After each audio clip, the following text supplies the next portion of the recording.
종말론 요한계시록의 핵심 주제 말씀은 예수님의 재림입니다. 방금 읽으셨던 것처럼 주님께서 구름 타고 오실 것을 예언하고 있습니다. 이 말씀이 시작이 어디부터냐면 이는 하나님께서 이 말씀을 주셨다는 것을 말씀하고 있고, 하나님이 그에게 주사 반드시 속히 될 일을 그 종들에게 보이시려고 그 천사를 그 종 요한에게 보내어 지시하신 것이라. 하나님께서 예수님에게 주사 반드시 속히 될 일을 그 종들에게 보이시려고 그 천사를 그 종 요한에게, 하나님의 종들에게 보이시려고 요한을 통해서 편지하게 하신 말씀입니다. 그래서 이 말씀의 근원이 하나님께로부터 온 것임을 우리가 잊지 말아야 될 것입니다. 그러면 이 말씀이 주신 목적이 무엇이냐 하면은 목적은 심판입니다. 심판하러 예수님께서 재림하신다는 것입니다. 지금 이 시대는 종말의 때이기 때문에 우리가 이 계시록에 대한 말씀들을 이제 많이 이렇게 주의 종들께서 말씀하고 계십니다. 그래서 우리가 말씀을 통하여 지금 시대를 분별하고 어떻게 준비해야 될 것인가를 깨달아야 될 줄 압니다. 그러면 주님께서 재림하시는 목적이 무엇이냐면 심판입니다. 그럼 어떻게 심판하실 것인가? 말씀 가운데는 여러분들이 잘 아시는 말씀들입니다. 1장 1절에는 분명히 이렇게 말씀하고 있습니다. 뭐라고 말씀하시냐면 반드시 속히 될 일, 반드시 속히 될 일. 속히 될 일인데 반드시 될 일이라는 것입니다. 우리가 날마다 이 땅에서 살아가지만 우리는 반드시 속히 될 일인 이 말씀을 부여잡고 우리의 삶의 하루하루가 반드시 속히 될 주님의 재림을 고대하고 준비하며 깨어 있어야 될 때를 우리가 살아가고 있습니다. 어느 때보다도 우리는 부담스러운 시대를 살아가고 있습니다. 그래서 말씀을 알고 말씀이 무엇을 우리에게 요구하시는지를 깨달으면서 말씀을 꼭 붙드시기 바랍니다. 주님께서 심판을 하시는데 어떤 기준으로 심판하시는지에 대해서 오늘은 말씀을 같이 나누도록 하겠습니다.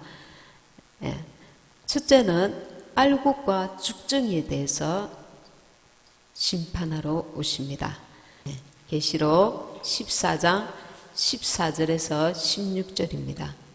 또 다른 천사가 성전으로부터 나와 구름 위에 앉은 이를 향하여 큰 음성으로 외쳐 가로되 내 낫을 휘둘러 거두라. 거둘 때가 이르러 땅의 곡식이 다 익었음이로다 하니 구름 위에 앉으신 이가 낫을 땅에 휘두르매 곡식이 거두어지니라. 아멘. 자, 어떤 곡식을 거두는지 보도록 하겠습니다.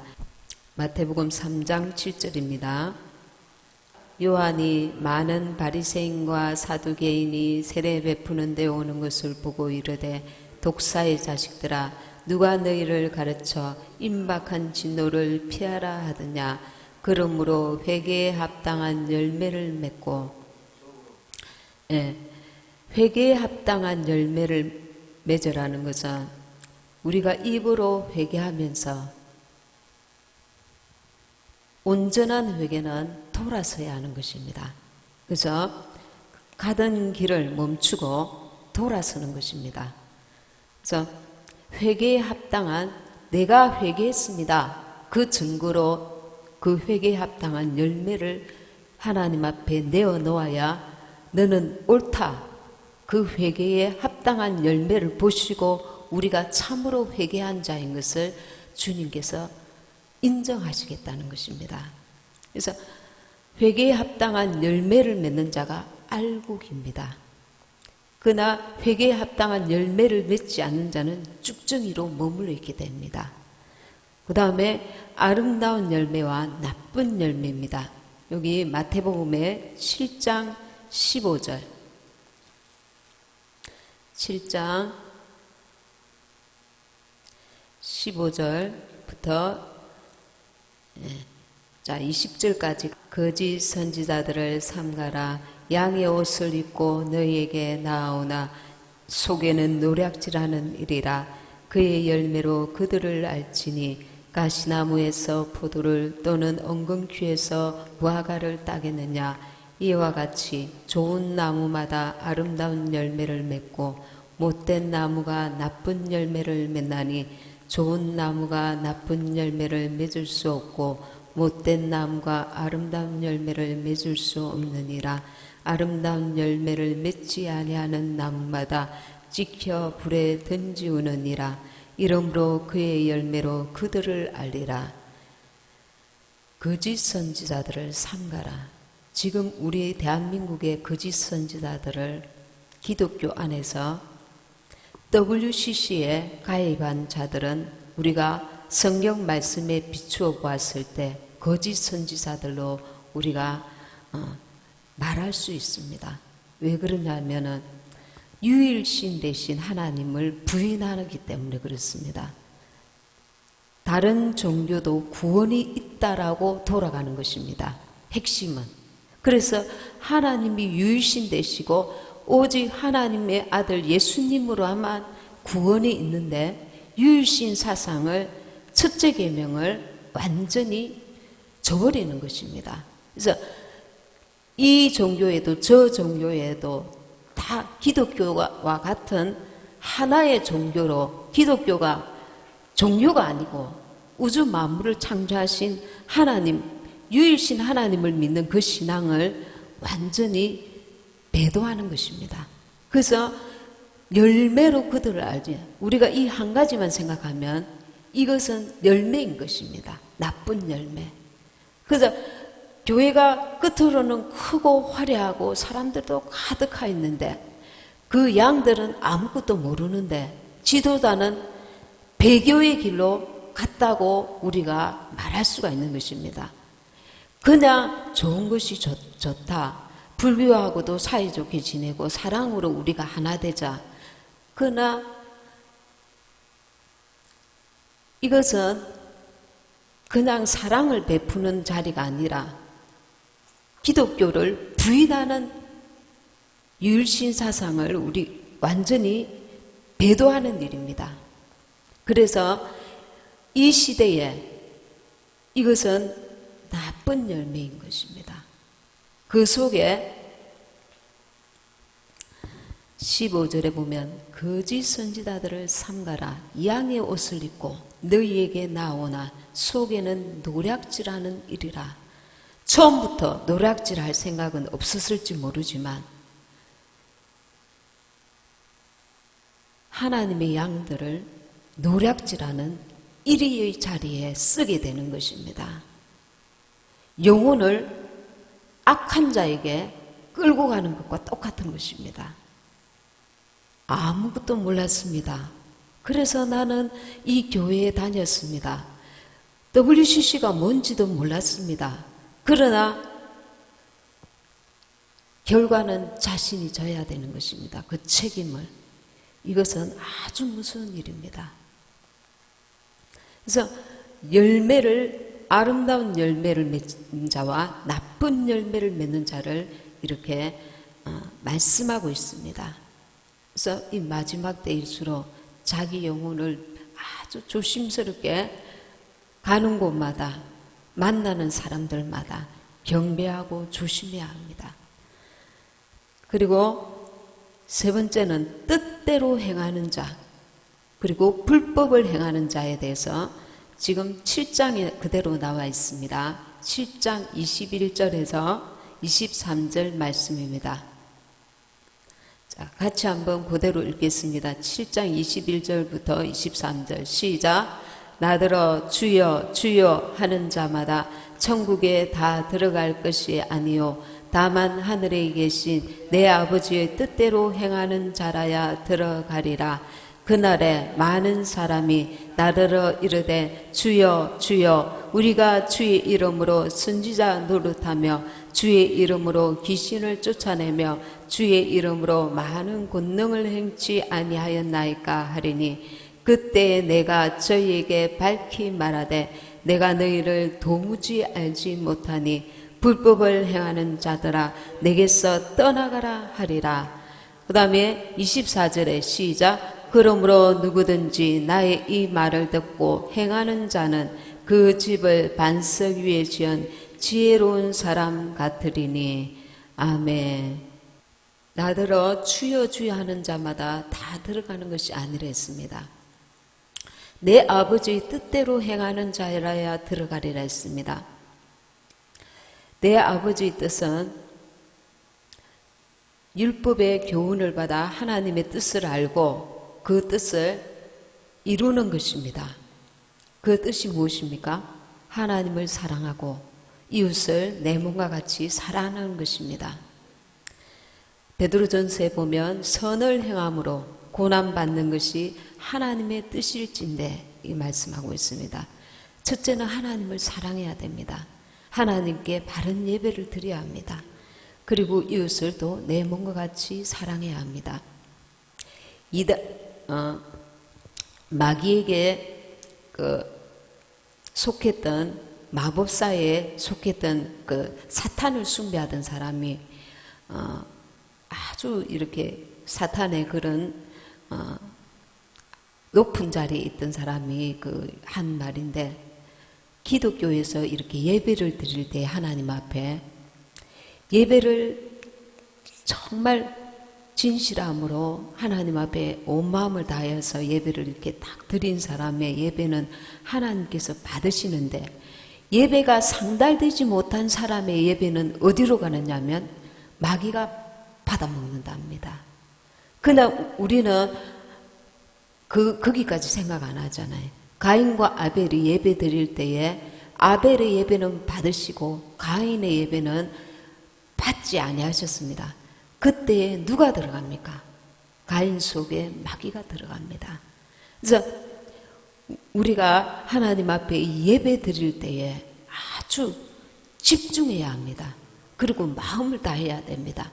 세상 일은 일이 됐다가 안 됐다가 그것은 내 삶에, 가정에, 나의 육체에 무슨 일을 일으키거나 크게 어떤 영향을 미치는 것이 아닐 수 있지만, 예배의 이 시간은 하나님이 받으시고 하나님께 상달되지 못하는 예배는 원수가 채간다는 것입니다.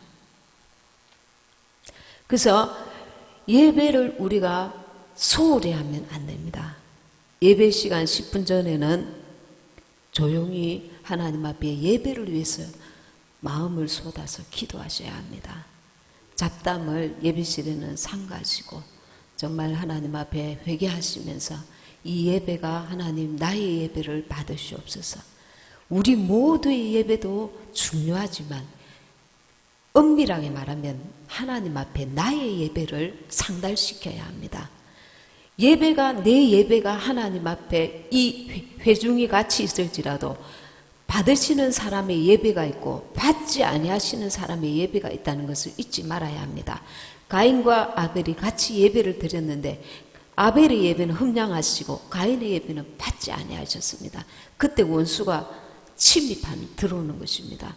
우리가 예배를 상달시키지 못하면 하나님의 성령이 도우셔야 하지만 나의 자세와 이런 것들로 인해서 원수가 사방팔방 우리의 예배가 하나님께 상달되지 못하도록 방해하는데, 토요일부터 미리 기도로 준비하고 또 내가 예배에 성공하고 하나님 앞에 예배가 상달된 자면 영혼의 힘을 얻고 나를 통하여 우리의 가정과 가족들에게도 그 영적인 파장이 간다는 것을 잊지 말아야 합니다. 물론 우리 가정뿐만 아니라 내가 다니는 직장에도 이미 일주일 생활에 주일 예배를 통하여서 어둠을 제압하고 들어가는 것입니다. 그래서 예배를 하나님 앞에 인간의 생각과 감정과 잡념에 사로잡혀서 예배 드리지 말고 집중하여서 예배 드려야 합니다. 이 예배는 내 영혼이 살고 죽는 문제이기 때문에, 그래서 사람의 생각으로 교회에 앉아 있으면 다시 자기 자신을 하나님 앞에 돌아봐야 합니다. 내 믿음이 아직도 안 되었구나.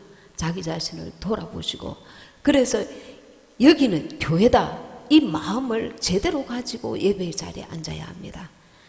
옆집에 앉아있듯이 이 자리에 와서 잡담을 하거나 세상 말을 하거나 그러다 보면 예배가 흐트러져 버립니다. 그래서 예배 시간에는 10분 전부터는 예배에 딱 집중하여서 예배를 드려서 내 예배가 하나님 앞에 상달될 수 있도록, 원수가 와서 아주 잠도 자지 않고 쉬지도 않는 하나님의 천사가 둡지만 내가 곁길로 갈 수가 있습니다. 내 마음이. 그래서 그것을 내가 사로잡아서 하나님 앞에 복종시켜야 됩니다. 이 생각과 마음을. 그래서 하나님 앞에 예배가 하나님 앞에 상달되어야 그 뒤부터 내가 열매를 맺을 수 있는 자로 하나님이 적극적으로 도우실 수 있습니다. 예배가 상달되지 않으면 하나님과 나 사이에 은근키와 담이 막혀져 버립니다. 그러면 이것을 치울 동안에 회개하고 기도하고 그러면서 이 치우고 다음 일을 주님 앞에 기도하면서 일을 펼쳐나가야 되니까 이중삼중으로 영적인 곤란을 겪게 됩니다. 그래서 예배를 하나님 앞에 제대로 드리면 하나님과 나 사이의 관계가 열리고, 그 다음에 이웃과의 관계도 자연스럽게 하나님께서 감당할 수 있는 힘과 능력을 부어주십니다. 그 다음에 마태복음 7장 24절 그 밑에 보시면은 24절부터 27절까지 말씀입니다.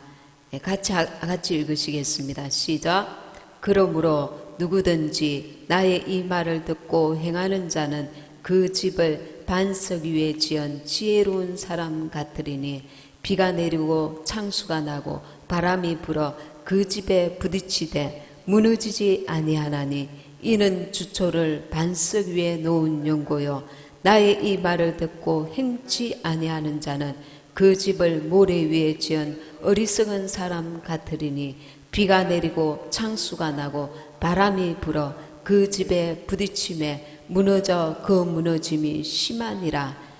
아멘.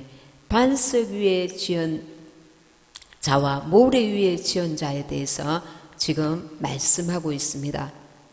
하나님의 말씀의 반석 위에 우리의 믿음을 단단히 세워가야 합니다.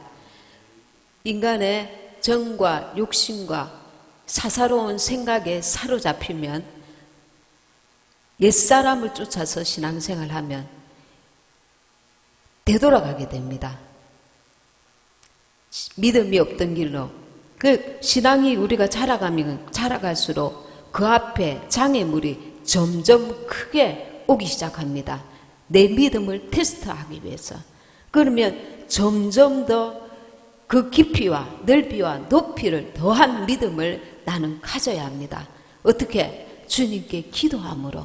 세상 방법, 인간의 잔머리로 이 문제를 해결하려고 하지 말고 하나님 앞에 기도하시면서 이것이 하나님께서 나를 테스트하시는 것인가? 그러면 내가 어떻게 행하기를 원하시는가? 하나님의 인도를 받아야 합니다. 주님께서 하라 하시면 겸손하게 순종하는 믿음을 가져야 합니다.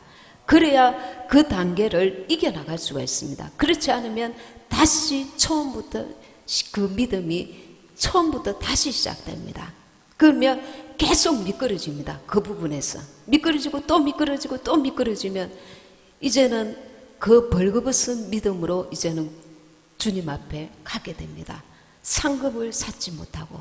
그래서 자기 믿음을 자기가 주님 앞에서 점검해야 됩니다.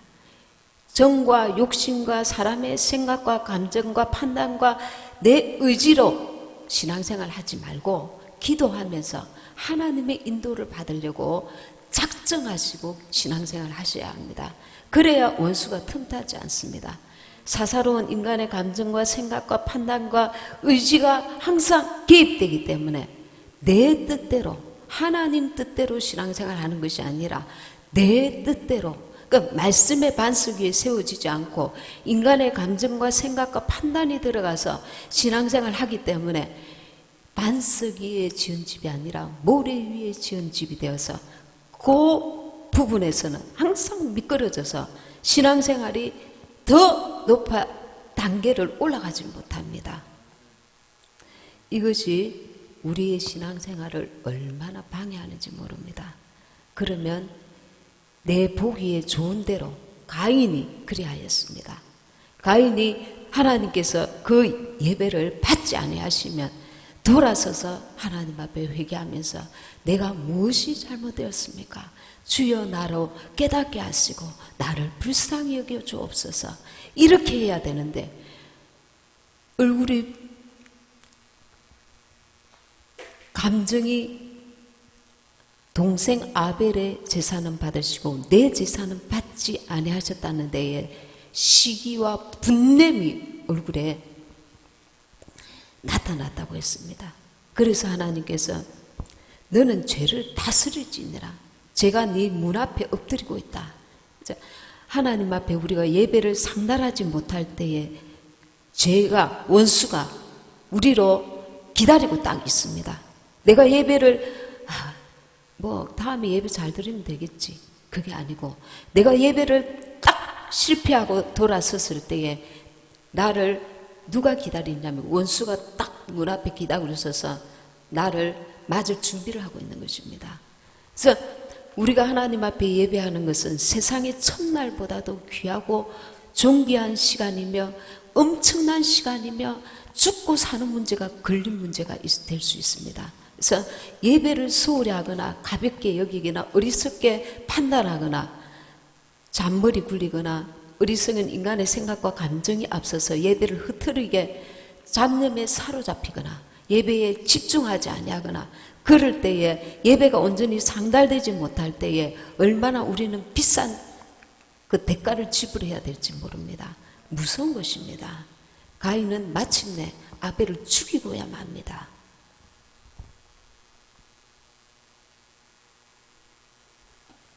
몰랐을 때는 우리가 예배의 그 소중함과 가치를 깨닫지 못하였습니다. 우리는 하나님 앞에 하나님께서 마음껏 버리실 수도 있는 참으로 우리의 존재가 하나님 앞에 가치가 있어서가 아니라 하나님이 우리를 사랑해 주셔서 우리의 가치가 있다는 것을 잊지 말아야 합니다. 내가 하나님 앞에 가치가 있기 때문에 하나님이 나를 불러주셨다는 어리석은 교만을 가지면 안 됩니다. 하나님이 나를 사랑해 주셨기 때문에 우리가 이 자리에 있다는 것을 잊지 말아야 합니다. 그래서 정말 늘 겸손하게 주님 앞에 서야 합니다. 그래서 주님의 그 긍휼을 구해야 합니다. 누구나 다 죄를 안 짓는 사람은 없습니다. 그렇기 때문에 우리는 늘 주여 나를 용서해 주시옵소서 겸손한 마음을 갖고 주 앞에 서야 합니다. 그래야 그 영혼을 건지시는 긍휼을 우리가 힘입을 수가 있습니다. 그래서 언제나 하나님 앞에 내 죄가 드러나면 주여 나를 용서해 주시옵소서. 주님 앞에 내 죄를 토로해야 합니다. 이런 죄 때문에 하나님 앞에 예배를 제대로 못 드렸네요. 주님 앞에 이렇게 인색했네요. 주님 앞에 이렇게 교만했네요. 주님 앞에 이렇게 배은망덕했네요. 하나님 앞에 우리는 정말 겸손해야 합니다. 정말 겸손해야 합니다. 나는 하나님 앞에 지금 알곡인가? 알곡은 회개하면서 회개에 합당한 열매를 맺는 자. 내가 회개하고 계속 끊임없이 그 죄를 계속 지으면 나는 하나님 앞에 쭉정이로 머물러 있는 것입니다. 그리고 아름다운 열매를 맺는 자, 하나님의 뜻대로 행하는 자, 반석 위에 지은 자, 우리 모두가 그런 자가 되기 원합니다. 이것은 내 힘으로 할 수 없습니다. 끊임없이 원수가 우리의 생각과 마음을 통하여서 집요하게 간섭합니다. 그래서 우리는 끊임없이 기도해야 합니다. 쉬지 말고 기도하라. 왜 그 말씀 주셨습니까? 우리는 원수와 싸워 이길 능력이 우리에게서 없다는 것입니다. 하나님의 도우심으로만이 이 악하고 어두운 세상에 우리는 말씀으로 하나님의 성령의 도우심으로 이겨나갈 수가 있습니다. 이 세상이 얼마나 악한지 말로 다 할 수 없습니다. 지금 얼마 전에는